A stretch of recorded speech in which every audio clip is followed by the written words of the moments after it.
Good afternoon and welcome to our bi-weekly Tuesday webinar. I'm Yomika Bennett, the Executive Director of the New York Charter Schools Association. I'm joined today by Anna Hall, CEO of Northeast Charter Schools Network, David Frank, Executive Director of the Charter Schools Office at NYSID, Susie Corello, Executive Director of the SUNY Charter Schools Institute, Aaron Cochran, Managing Director, Policy and Operations at New York City DOE, Lori Hazley, Senior Director, Charter Authorizing and Accountability at New York City DOE, and Corey Callahan, General Counsel and VP of Legal Policy at New York City Charter School Center. We will start today with a few updates before turning over to Susie, David, and Lori for their updates. Then, as usual, we'll field questions using the Q&A feature at the bottom of your screen. And then after that, we'll transfer to New York City-specific topics and questions. First, the fan favorite and apropos of Groundhog's Day, the authorization for remote meetings has been extended again until February 26th. Thank you to those of you who shared information about or participated in the webinar we hosted on January 28th on the COVID vaccine. This webinar was very well attended, and we wanted to share some takeaways from that discussion, namely to underscore the importance and necessity of providing access to independent and expert information to myth bust about the vaccine. We had a couple of hundred participants in the first webinar. We are working on a second session second session on COVID vaccines to answer some follow-up questions and to provide another opportunity for people who missed the first one. Look out for the email on that, and we encourage you to encourage anyone in your school community who is interested to attend, look for that. Very well attended. We had some health experts, including folks from New York State Department of Health, and we had a very good discussion and got good feedback on how helpful it was. So look for the next one. Our next issue-specific webinar will be on February 24th, that is, February 24th, and will be about ranked choice voting, featuring Senator Leroy Comrie in partnership. We're doing this course in partnership with Achievement First, KIP, Uncommon, C3S, and Democracy Prep. We're dropping a link in the chat, and we encourage you to share it with your school communities, including parents. And please also let us know if you have any future topic recommendations or would like to partner with us on a future virtual event. We look forward to that, and we look forward to keep these coming. Finally, we wanted to remind you that applications for CSP funding are due on February 15th. We encourage you to look at the application in detail sooner rather than later, as the funds have some spending parameters that likely mean your school will need to make a plan about how to spend the funds and in compliance with the grant terms. That's all the updates we have. I'm going to turn it over now. Susie, welcome. You have an update? You beat me, yes. Hello, everyone. Good to see you all. Just a couple of things. The second quarter enrollment and financial reporting that's due through Epicenter is usually due on the 15th, but that's a holiday this year. So due on the 16th. Also know that you all got to reach out, just trying to capture your status, whether or not you're hybrid or remote, and if you perceive or can predict any change in that status going forward. You should have gotten an email through Epicenter from the Institute. Big thanks to John and Sinjin and everybody on the team that pulled that together for us. And then David, just in case David forgets, want to share a reminder about applying for the CSP COVID-19 funding through NYSID. And those are all the updates from the Institute. Oh, no, one more. Also on February 24th is the Charter Schools Committee meeting.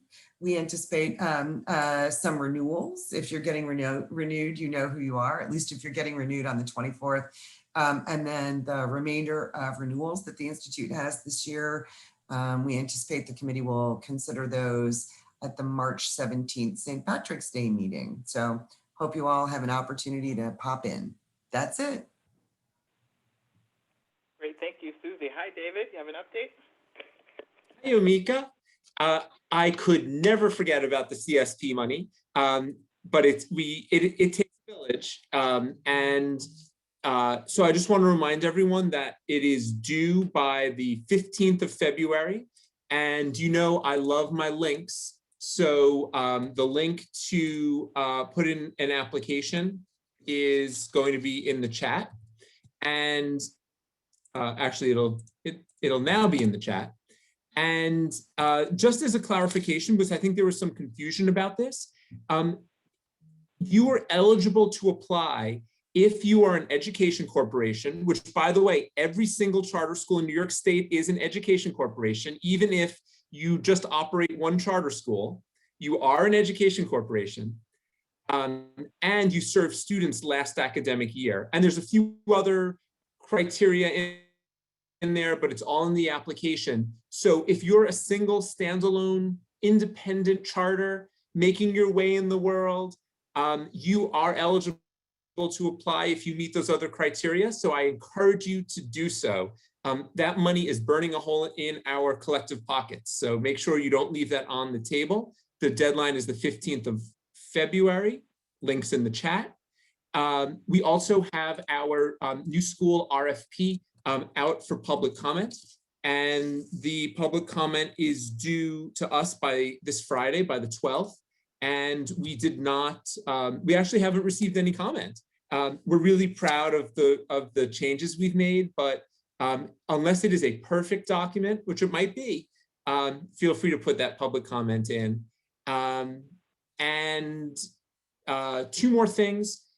We also, here at the State Ed Department, we are also working on a grant called the Rethink Grant, and it's designed to help provide professional learning opportunities to teachers as they transition from brick and mortar to remote instruction. And New York's only one of 11 states to have received funding for that grant. And we're partnering with Level 1 or your regional information centers across the state, New York City, Yonkers, Winnie Rick, Cap Region BOCES, or I forget what they call that, Rick, but we're partnering with them, and we have a survey. Thank you, NARIC. And I won't tell them that you forget. I know, they are formidable. So we have a reflection out in the field. So far, 300 charter educators have responded, but over 6,000 traditional district school educators have responded. So we shouldn't let the district school educators have all the fun. So if you want to share that link with your teachers, feel free to do so.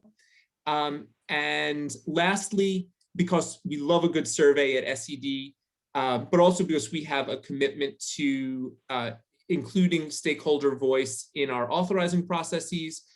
Tomorrow, we're sending a parent, teacher, and student surveys out to Board of Regents authorized charter schools. And so keep an eye out for your emails. Again, that's for Board of Regents authorized charter schools. It's part of your authorizing process. Any questions, you know where to reach me. All right, great. Thank you, David. Hi, Lori, do you have an update? Hi, Yumika. Good afternoon, everyone. No, I don't have an update today. All right, well, it's good to see you anyway, even if it's Yes. virtually. All right, so with that, we'll turn it over to Q&A. Turn it over to Anna. All right. So I'm going to break protocol and actually grab a question from the chat that I was about to chat back at someone and say, can you please put this in the Q&A? So we'll cut out the middleman.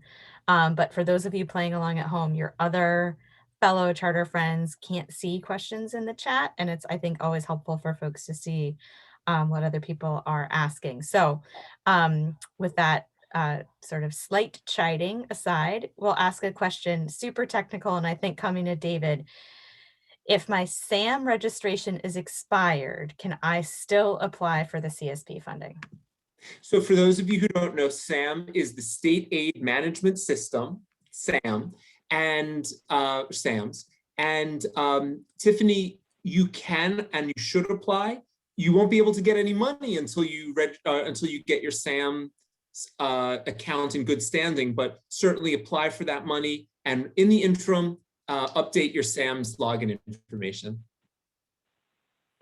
I'm going to jump in here too. I apologize, and I went out of turn here. I do have actually one question to ask, so I'm gonna jump in here, and this is for the authorizers. And as you are likely aware, there's been a lot of discussion about grade and enrollment expansions in the context of the charter limits. and there's been other pushback on charters with grade and enrollment expansions. Can you each speak to your thinking about schools contemplating grade or enrollment changes? Any advice, information that you want to share?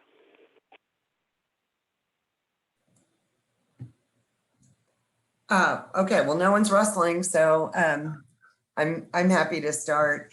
I'm not sure I understand maybe some of the assumed context for the question, other than COVID, so I'm going to put my assumptions out here, and if I'm wrong, you can put it in the chat or the Q&A and try to clear it up. You know, we all have had these conversations. I've had them with many of you, and I've had them with the folks that are on the screen, and we've had them, you know, at the committee level and on the Institute team.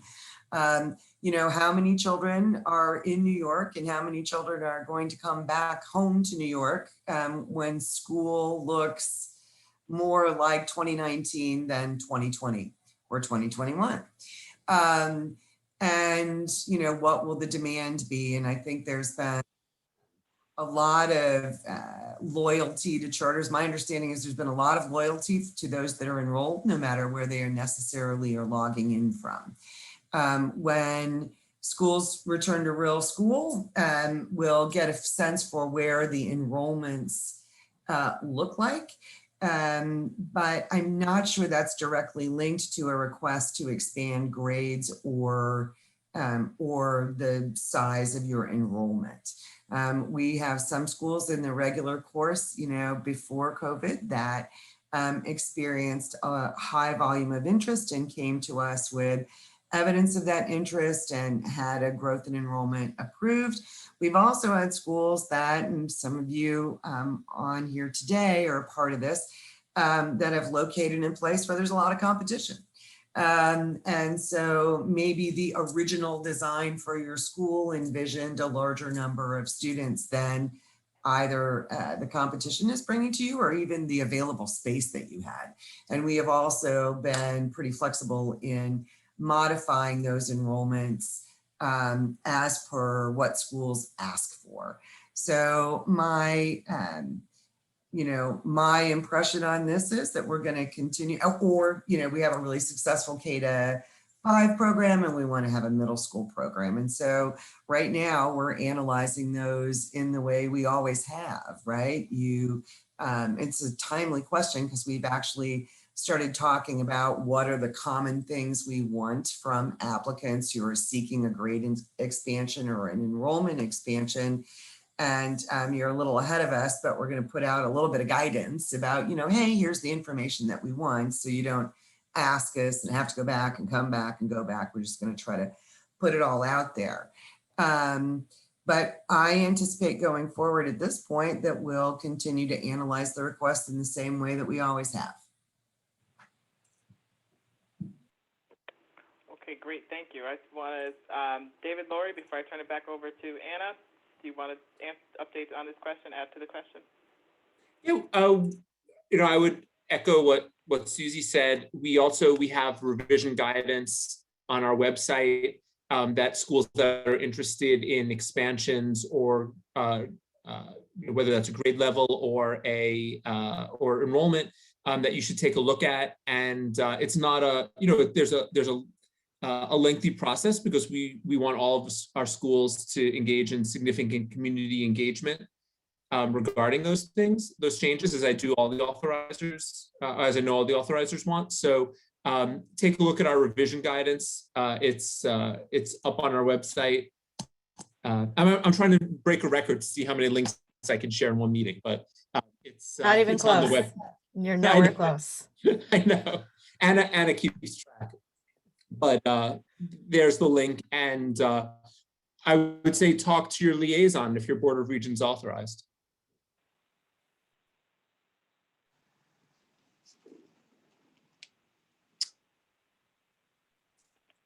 All right, great, thanks, Lori. Hi everyone. So I would say, yeah, I would echo what my colleague said. You know, just a reminder that their material revisions and that schools that are thinking about this should reach out and to start the conversations sooner rather than later. I think for any chancellor authorized charter school, it would be too late for fall 2021 because our deadline for material revisions is in November. But if you are thinking about fall 2022, like I said, I would just reach out sooner rather than later I would ask those schools to just reach out to me individually so we can talk about them. I know this is not my question, but I'm just going to throw something out there. And Susie, David, and Lori, you can totally feel free to disagree. Enrollment feels like a much more flexible term now than it has felt, I think, in the past. And so I think that although this may not have been the motivation of the question, my recommendation under any circumstances, but definitely if you're thinking about revising up in terms of grade expansion or enrollment, to do some significant understanding of your own enrollment and on what on what grounds you are basing it on in the current world and how that may or may not change in the future world. I would agree that schools shouldn't seek long-term solutions to short-term problems or situations. Agreed. And there are other, I would just say talk there, and I said there's so much nuance in terms of revisions, and I would just say talk to your authorizer about your specific situation, because there's schools might be under-enrolled or over-enrolled today, but in a month that might not be the case, and we act differently. And so I would just recommend you talk to your authorizer about how to proceed. Excellent. All right, Yumika, should I turn to the Q&A? Turn back to the Q&A? Yeah, okay, great. Okay. So Yumika, I'm gonna kick it right back to you by asking the question about any budget updates and when there might be more clarity about funding for next year. All right, well, I'll start by, this is fun today. So the budget updates. The budget hearing was last week, I believe. The days just run by now, and charters were well represented among a couple of us who testified. There are no other budget updates in terms of actions, certainly by the legislature at this point. Their one House bills aren't out. Those are the bills that they will develop after they've reviewed everything that they wanted to review in the executive budget, and they come up with their own proposals. Right now, they're still in stages of having hearings on different areas. So we've done education, transportation, et cetera. The one to look out for, maybe that folks might be most interested in next, would be, I believe it's on Thursday, local governments hearing. So you'll see Mayor de Blasio, mayors from other cities around the state, which the important thing there in terms of education is that at least the big 5 cities are required under an old MOE, maintenance of effort agreement, to provide funding to school districts. And, that may bring the question, of course, education funding that the cities are providing, and certainly could have an implication for charters. So we'll be listening for that. For anybody who's so inclined to spend their day listening to a hearing, we offer that as well, that you should tune in. Other than that, we are engaged in advocacy on making sure we get fair funding for charter schools, and charter schools are treated well, and all of the good issues that we have to fight for. There's a bill out that I will bring to folks' attention that was introduced. It's not budget related, but there's a bill that was introduced in the Assembly. It's A4688, and that bill essentially proposes a moratorium on charters. We're reaching out to the bill sponsor on that to get a better idea of the motivation, and really to, of course, to Charters in Buffalo. Charters in Buffalo, charters in Buffalo, to advocate very strongly and make the case, certainly, that such bills are not necessary, because charter schools are absolutely great. And really to, forestall that legislation and certainly prevent that idea from from Gathering's team throughout the legislature, and certainly throughout the legislature around in terms of new bills popping up for different areas around the state. That's the update. Stay tuned. We're hard at work. We'll be calling on you to join our advocacy efforts, so look for that as well. And if I could just add on to that, but anyone should agree to disagree here. Folks who've really wanted sort of direct guidance right now in terms of creating budgets for next year, I would say number one, wait. If you absolutely can't wait, budget flat on core aid and create a separate category for pots of money like CSP and the CARES Act funding that flow along different timelines and under different regulatory frameworks. This idea of sort of stacking those dollars on top of each other makes for some messy accounting and grant compliance and potentially a little bit of a false impression about future years. And if we can be helpful in any ways on helping folks think through that, we certainly will. And then along the lines of last year, once the budget language is truly done and dusted, we'll produce a calculator so that you can use that to create really concrete numbers for your budgeting efforts.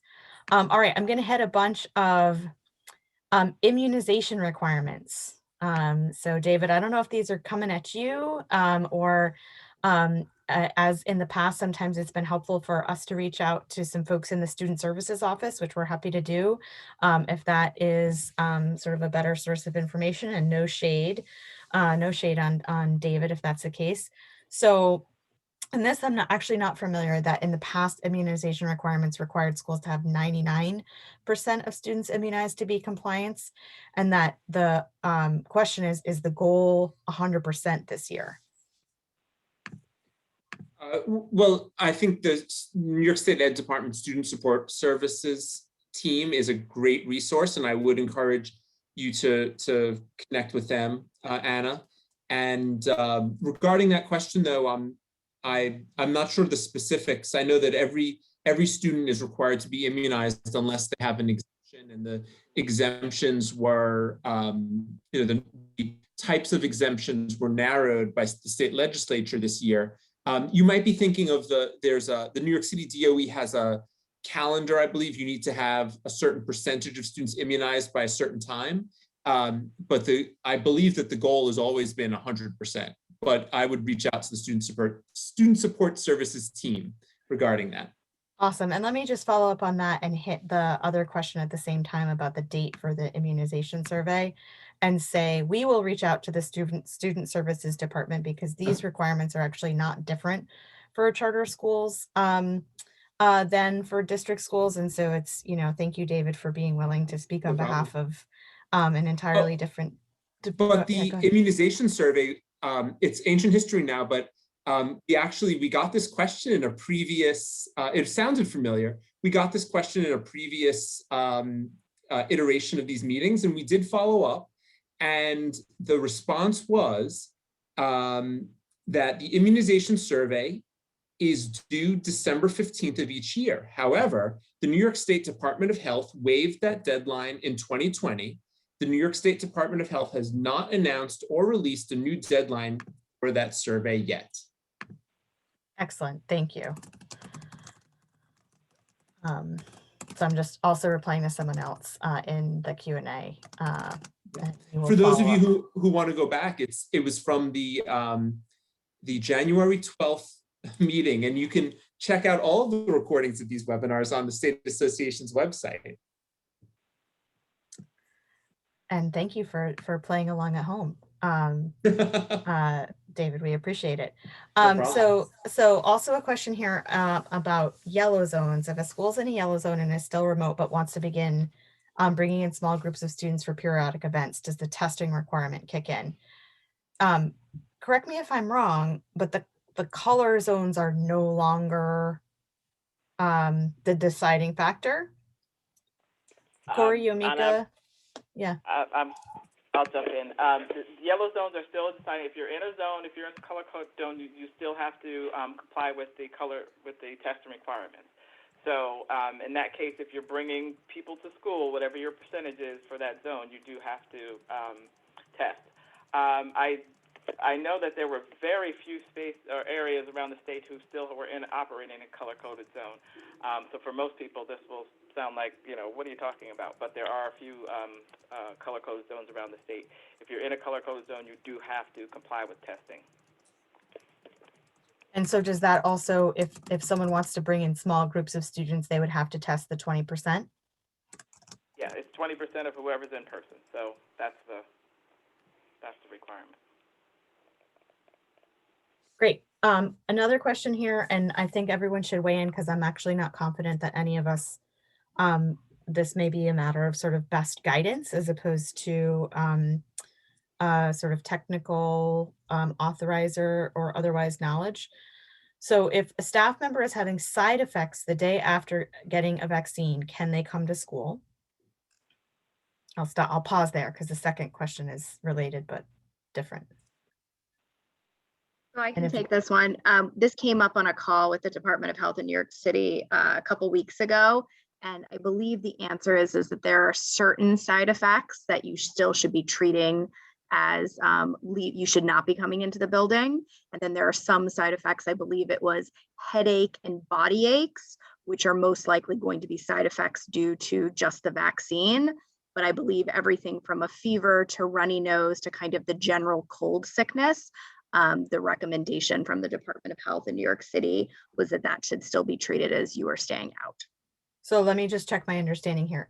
If you had any of the symptoms of COVID that would normally exclude you from going to school in person, or for example, like getting a haircut, right, where they do things like test your temperature, you should not go. You should be able, like the guidance is not different because you got the vaccine. The guidance is still related to symptoms. Yep. That makes incredible logical sense. Great. And so then, Corey, I don't know if this is something that you've also fielded or have the same sort of logical framework for. If someone has had COVID in the last 90 days and is determined to be a close contact, do they still need to quarantine for 10 days and therefore not come to school? Their doctor told them they don't need to quarantine, but not sure if they can come to school. Yeah, that one I believe we've asked before, and I'll be honest, I don't want to say the answer because it's not sticking in my memory. Erin, I don't know if you recall the answer.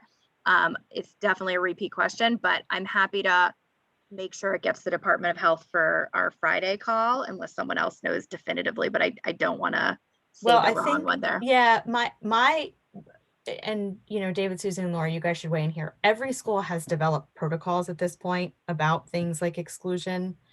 And there is nothing about the circumstances that have changed that in my mind would make you make a different decision about exclusion. And so given that those are policies that have been submitted to your authorizer and to the state, the safe thing seems to do to be stick to those. And if a doctor is privately giving guidance to an individual that they don't need to quarantine, sort of whether or not they take that guidance is sort of between them and their doctor and their, person at Starbucks. Yeah. Please, yeah. I'm going to jump in here. According to your state DOH, we did get this question before, and I did ask them, if you're not in the yellow zone, you go back to whatever your reopening plans are. So whatever is in that document, that's what DOH is going to require schools to comply with. So in that case, it's whatever's certainly in your reopening. Exactly. That's irrespective of whether or not someone has had COVID or not. Whatever. Yeah, and sorry, just to add, I think that the folks who have had COVID, even though they may not themselves develop COVID from an exposure, could still be carriers of that COVID that they have been in contact with. So I can definitely speak from the DOE building access standpoint. Folks who are close contact, regardless of whether they've been vaccinated, regardless of whether they have had COVID at any point, must observe the quarantine in terms of not entering buildings. Excellent. Thank you. Great crowdsourcing here. I'm going to ask one more question that folks may or may not have the answer to, but so far you guys are batting 1,000. So does anyone know the reasoning to not have school nurses do testing?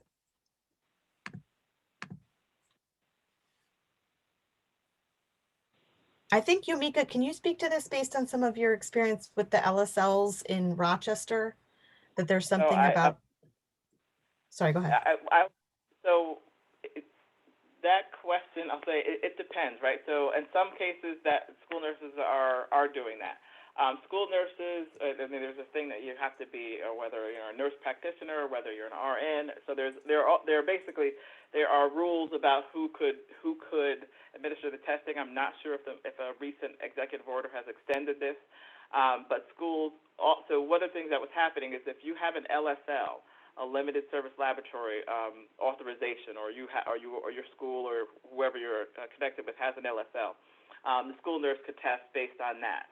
Around the state, in some cases, the county health departments were offering to be the LSL for the school, and they would do the testing, or the school nurse could do the testing on their behalf. Around the state, things have operated a bit differently, but sort of I guess the base answer to that is there's nothing that would, there's no across-the-board prohibition against school nurses doing the testing. It depends on the circumstances, the credentials of the nurse, what the school or the district or the county can provide in terms of support for the testing authorization. So if there's a specific question about a specific school or area, that's easier to answer. But if the overall question is couldn't school nurses do that, the answer is yes, and in some cases they in fact do.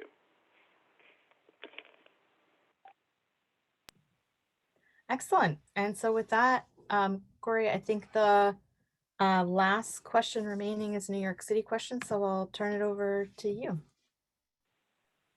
Sure, thanks. Good afternoon, everyone. Thanks for joining us. As we just mentioned, there will be a DOH-DOE call on Friday. So I will put in the chat right now. You will get the invite soon, but in case you want to go ahead and register, it's in the chat from Friday with DOE-DOH. I've already received several questions from many of you for health questions, so feel free to pass those along before Friday. And I will let Erin start with some announcements. And I know already we have a couple of questions that we received in advance about what does it mean now that DOE middle schools are opening. But I will let Erin do some announcements and then we can get to questions. Perfect. Thank you, Corey. Good afternoon, everyone. So as Corey mentioned, one announcement we have is that district middle schools will be reopening for in-person instruction on Thursday, the 25th.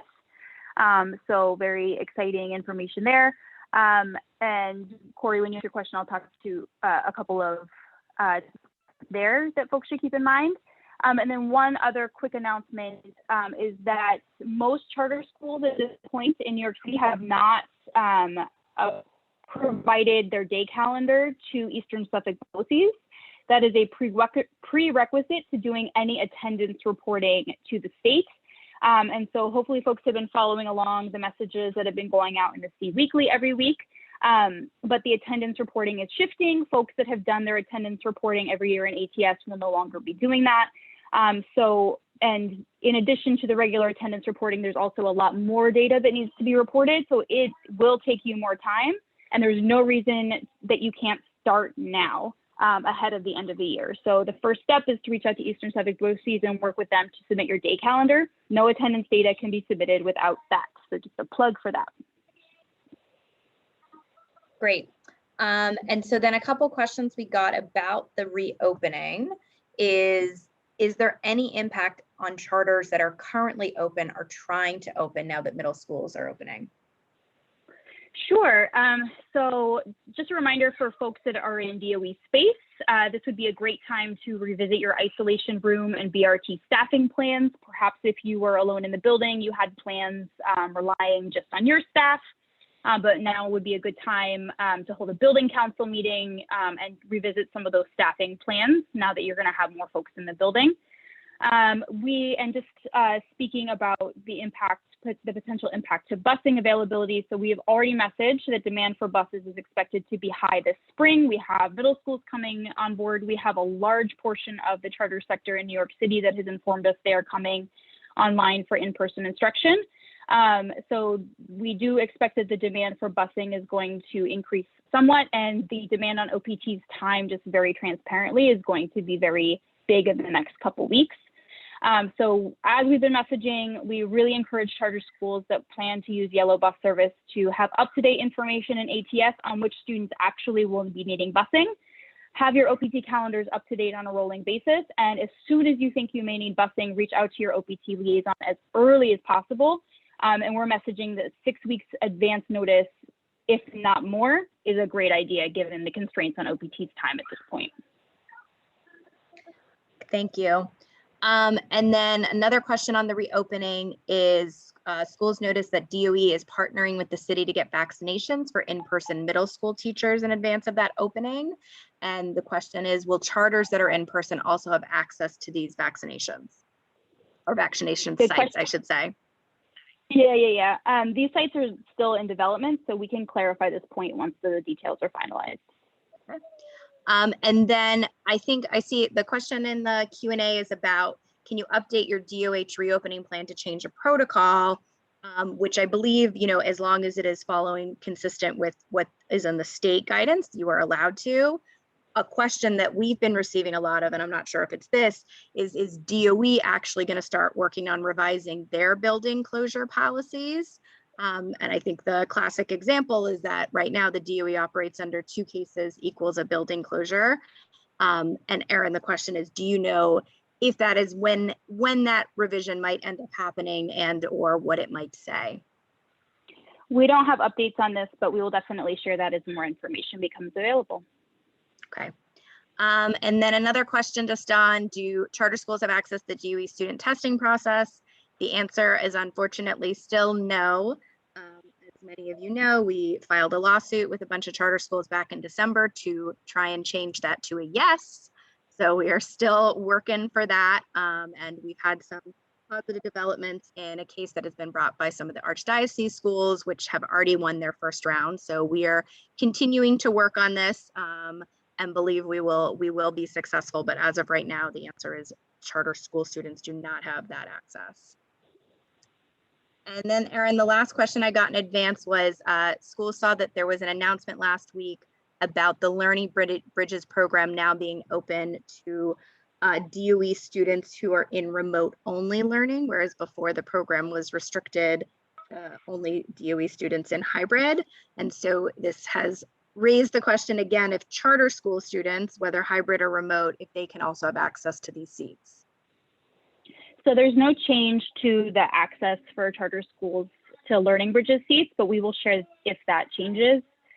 We have also heard of a number of charter schools that are operating their own Learning Bridges type programs. So if folks are interested in starting one of their own, we would be happy to make some connections with folks. And Erin, just one question that I received offline, even though, is the DOE closed this Friday? Because someone is Correct. asking if schools are closed? Yes, schools are closed for Chinese New Year this Friday. But we are still having the DOE-DOH call, even though the schools are closed. District schools are closed. Right, that's what I'm saying. But folks were concerned that this meant that the call with the Department of Health and the DOE was not happening, but it is still happening. Oh, no, we're correct. It's still happening. Got it. Okay, thank you. And I don't see anything else in the chat. So I don't have anything else, Erin, unless you have any last announcements that we didn't cover with the questions. No, I don't have anything. Thanks, Corey. Thanks, everyone. Have a good afternoon. Great, thank you. Back to you, Mika. All right, thank you. Thank you, everyone. I'm going to pause for a second to see if there's any last comments from any authorizers, anyone that I see on my screen. And if not, I'm going to say see you not next Tuesday, but the Tuesday after that. We're every other Tuesday. Until then, be well, and see you then. Bye. Hi, everyone. Bye, everyone.